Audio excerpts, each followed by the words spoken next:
नमस्कार साथियों, ये कुंडली देख रहे हैं आप, ये किसी दर्शक की कुंडली है और इन्होंने पूछा कि मेरा सूर्य का महादशा चल रहा है अभी और मेरे जीवन में ये एनर्जी किस तरह से काम करेगी, मुझे किस तरह के फल प्राप्त होंगे और मुझे किस तरह के प्रिकॉशंस अपने जीवन में लेनी चाहिए, अपनी कार्यशैली में किस तरह से बदलाव करना चाहिए, सुधार करना चाहिए। देखिए दोस्तों, आप देख रहे होंगे ये भाग्य का मालिक है सूर्य,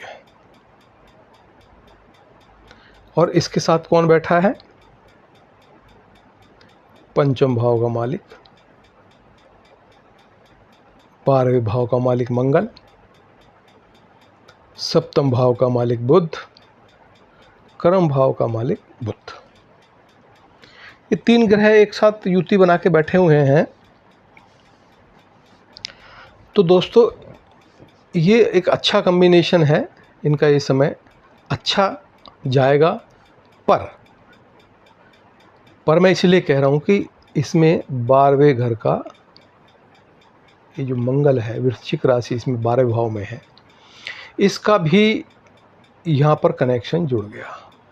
और 12वां भाव कहता है त्याग और समर्पण के लिए, और ये एक घर पीछे आ गया है। 12वें घर का मालिक, एक घर मतलब 12वें घर का व्यय।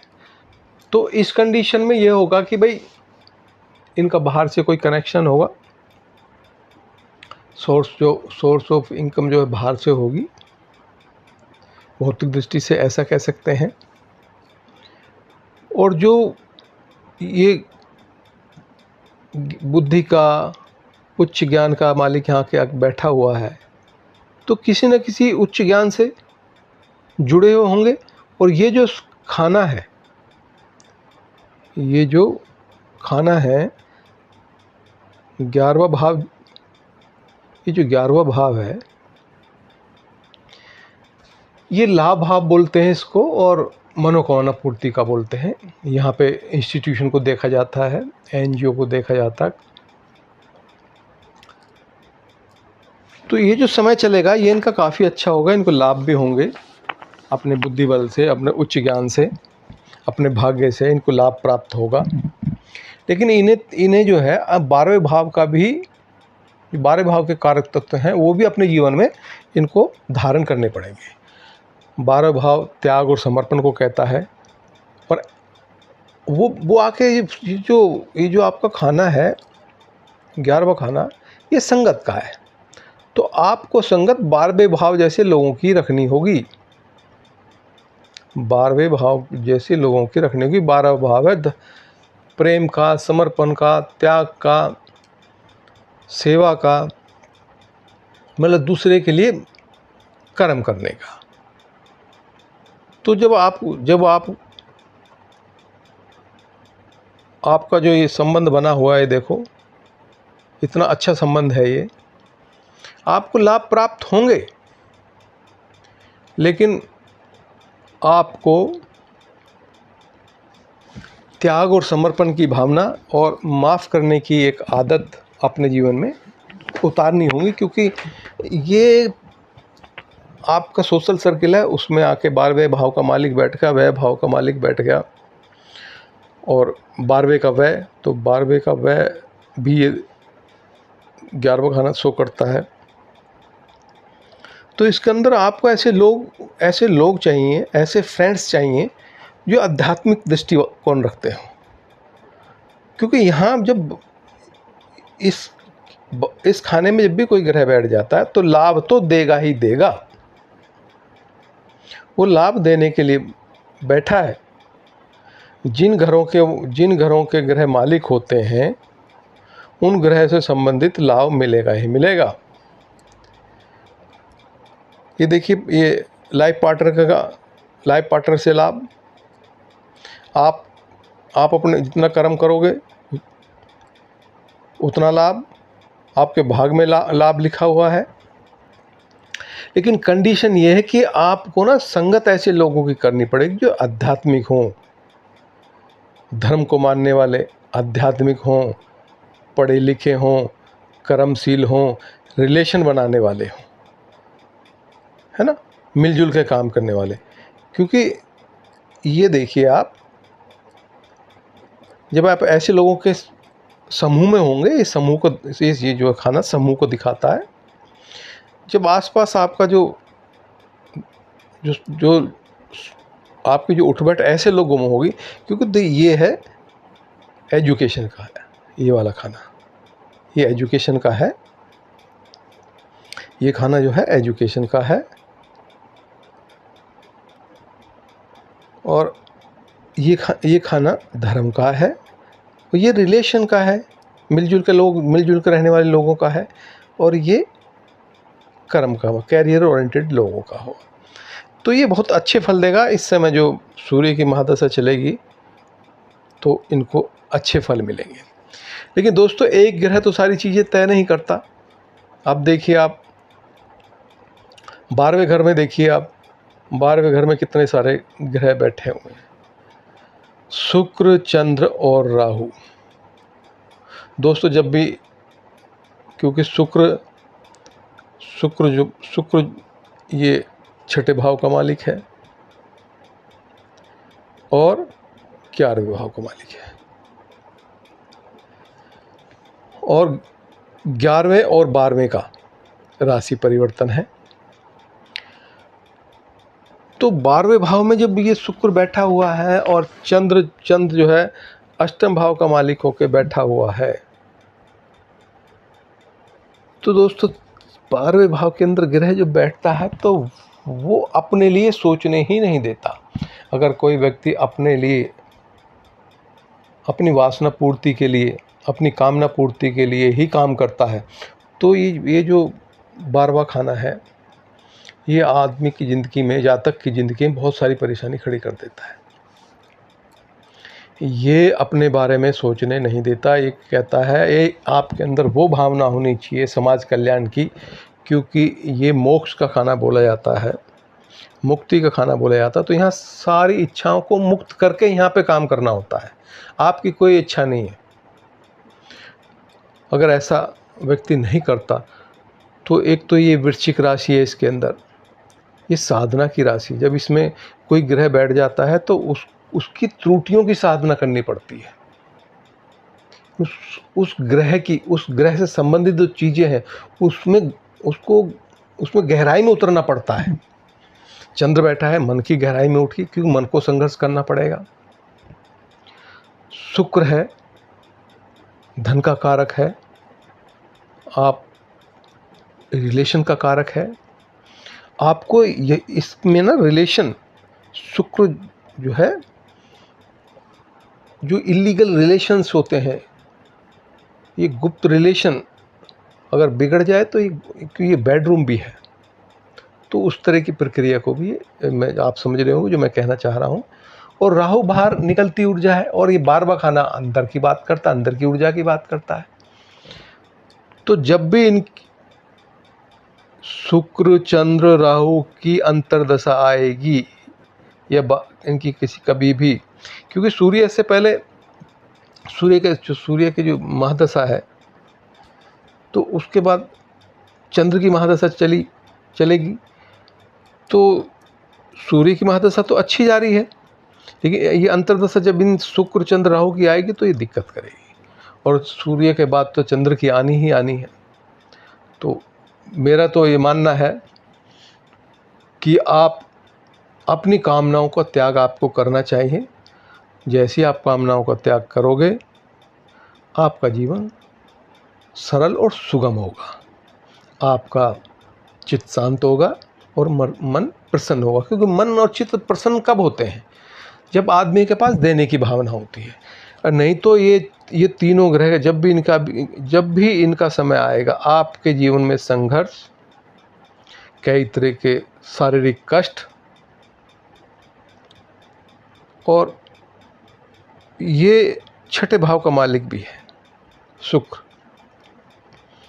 तो आपको ना बार बार अपने कार्य में परिवर्तन करने की इच्छा होगी, एक काम पर टिक नहीं पाओगे। ये इस तरह से चीज़ों को दिखाता है तीनों ग्रह, तीनों में से किसी ग्रह की ये अंतर्दशा इस सूर्य के साथ आएगी। और राहु वृश्चिक राशि में सही नहीं होता, चंद्र इसमें कंफर्टेबल नहीं होता, शुक्र भी इसके अंदर कंफर्टेबल नहीं होता। और ये जो राशि परिवर्तन भी है शुक्र का और मंगल का राशि परिवर्तन है, इस तरह से राशि परिवर्तन हो रखा है। तो ये एक दूसरे में ऊर्जा ट्रांसफ़र हो गई है। आपके ज़्यादा मित्र नहीं होंगे, या ये कहें कि आप ज़्यादा लोगों से मित्रता नहीं कर पाएंगे, आपसे लोग दूर चले जाएंगे। क्योंकि इसमें अगर कामना जुड़ गई, 11वां भाव कामना का है। ये जो है 11th हाउस है कामना का, ये 11th हाउस है, ये कामना का है। और आपको कामनाओं का, अपनी इच्छाओं का त्याग करने के बाद ही आपकी इच्छाओं की पूर्ति होगी। अब दोस्तों इसके अंदर शनि महाराज ये बैठे हैं धन भाव से और पराक्रम भाव से। तो आपके जीवन में पराक्रम जुड़ गया, आपको जिंदगी में मेहनत करनी ही पड़ेगी। ये तीसरा भाव जहाँ गुरु बैठा हुआ है, इसकी एनर्जी यहाँ पर आ गई है। ये कम्युनिकेशन की है, संबंध बनाने की है कम्युनिकेशन के थ्रू। और कम्युनिकेशन, ऐसा आदमी का जो संचार होगा वो बड़ा अच्छा होगा। ऐसा व्यक्ति धन के लिए प्रयासरत रहेगा। गुरु तीसरे भाव में बैठा है, पराक्रम भाव में बैठा है। और ये देखिएगा, ये चौथे भाव का मालिक होके, जहाँ 12 नंबर राशि है, और पहले भाव लगन का मालिक होके 11 नंबर राशि में बैठा है, जो शनि की राशि। इसमें ये बड़ा अच्छा फील करता है इस राशि के अंदर गुरु। तो कम पराक्रम में इनका भाग्य उदय होगा, कम पराक्रम में इनका भाग्य उदय होगा। पराक्रम में कोई शिक्षा से संबंधित या कोई भी काम इनके जीवन में, उसमें ज़्यादा मेहनत इनको करनी नहीं पड़ेगी। लेकिन क्योंकि दोस्तों 12वें भाव में इतने सारे ग्रह बैठे हुए हैं, हमेशा एक ग्रह तो चलता नहीं है, हर किसी के अंतर्दशा प्रत्यंतर्दशा आएगी। तो ये एक विचारधारा त्याग और समर्पण की आपको रखनी ही होगी। केतु बैठा हुआ है छठे भाव में, ये सर्विस का भाव है, सेवा का भाव है। तो केतु डीअटैच कराता है, केतु अंदर जाते हो जाए, केतु चीज़ों से दूर करता है। तो आपके अंदर जो दूसरे के दुख को दूर करने की भावना होगी, तो केतु यहाँ पे अच्छा काम करेगा। क्योंकि केतु शुक्र की राशि में कंफर्टेबल महसूस नहीं होता, लेकिन शुक्र अपने घर को देख रहा है, तो यहाँ उसको बल मिल रहा है। पर कुल मिला के मैं इतना ही कहूँगा कि आपके जो 3 ग्रह बैठे हुए हैं, शुक्र चंद्र राहु, ये जब भी इनकी अंतर्दशा वगैरह आएगी, ये सूर्य के बाद चंद्र की महादशा आएगी, तो साथियों इनसे जो जुड़े हुए कारक तत्व हैं, उसमें समस्या देखने को मिलेगी ही मिलेगी। अगर आप अपना माइंडसेट त्याग और समर्पण और प्रेम का नहीं रखते, तो ये यहाँ समस्या देने के लिए तैयार बैठा है। क्योंकि ये वाला खाना अपनी इच्छाओं का त्याग करने के लिए कहता है। ये कहता है कि दूसरे की इच्छाओं की पूर्ति के लिए आप प्रयास कीजिए, तभी मैं आपकी इच्छाओं को पूरा करूँगा। ये इन्वेस्टमेंट का है। तो आप सेवा इन्वेस्टमेंट कर रहे हैं या ईर्ष्या या इच्छाएं इन्वेस्टमेंट कर रहे हैं, उसी हिसाब से इस खाने का फल मिलेगा। लेकिन क्योंकि हम साधु तो हैं नहीं, हम कितना भी त्याग और समर्पण की बातें करें और करें भी, प्रयास भी करें, कितनी चैरिटी भी करें, बारवा खाना चैरिटी का है, लेकिन हम साधु नहीं हैं, हमारे अंदर विकार तो, इच्छाएं तो ख़त्म होती ही नहीं हैं। इसलिए जब भी यहाँ पर कोई ग्रह बैठता है तो यहाँ बैठ के ना वो ये रोग और ऋण को देखता है, तो रोग ऋण में व्यक्ति घिर जाता है। और देखो निकलने का एक ही तरीका है, क्योंकि बारवा जो खाना है ये धर्म का हृदय है, धर्म का चौथा भाव है, धर्म का सुख है और भाग्य है, ये भाग्य का सुख है। तो हमें करना क्या होता है, अपने भाग्य को बल देना होता है। और भाग्य को बल कैसे मिलेगा, भाग्य का सुख कैसे मिलेगा? चैरिटी, दया, प्रेम, करुणा से। नहीं तो ये जो बारवा खाना है ये हॉस्पिटल्स का है, कोर्ट कचहरी का है, एकांत का है, मतलब एक नीरसता, एक डिप्रेशन, मतलब ये हुआ कि ये बहुत सी नेगेटिव चीज़ों को उत्पन्न करना शुरू कर देता है। अगर किसी को शांति और सुख चाहिए, धर्म का सुख चाहिए, ये धर्म है, पंचम राशि यहाँ 5वीं सिंह राशि लिखी हुई है, 9वां खाना, और 12वां खाना धर्म का सुख है। अगर किसी को सुख चाहिए तो आपको त्याग और समर्पण अपने जीवन में लाना ही होगा। दोस्तों एक मेरी छोटी सी प्रेडिक्शन थी, क्योंकि हर चीज़ वीडियो में बोली नहीं जा सकती, जो सामने बैठ के बातें होती हैं वो अलग होती हैं, उनमें खुल के बात की जा सकती है। आप किसी चैनल पे बैठ के और खुल के बात करना मुश्किल हो जाता है। दोस्तों मैं अपनी वीडियो को यहीं विराम देता हूँ। आशा करता हूँ जिन दर्शक की कुंडली है उनको मेरी ये प्रेडिक्शन जो है उनके लिए अच्छी रही होगी।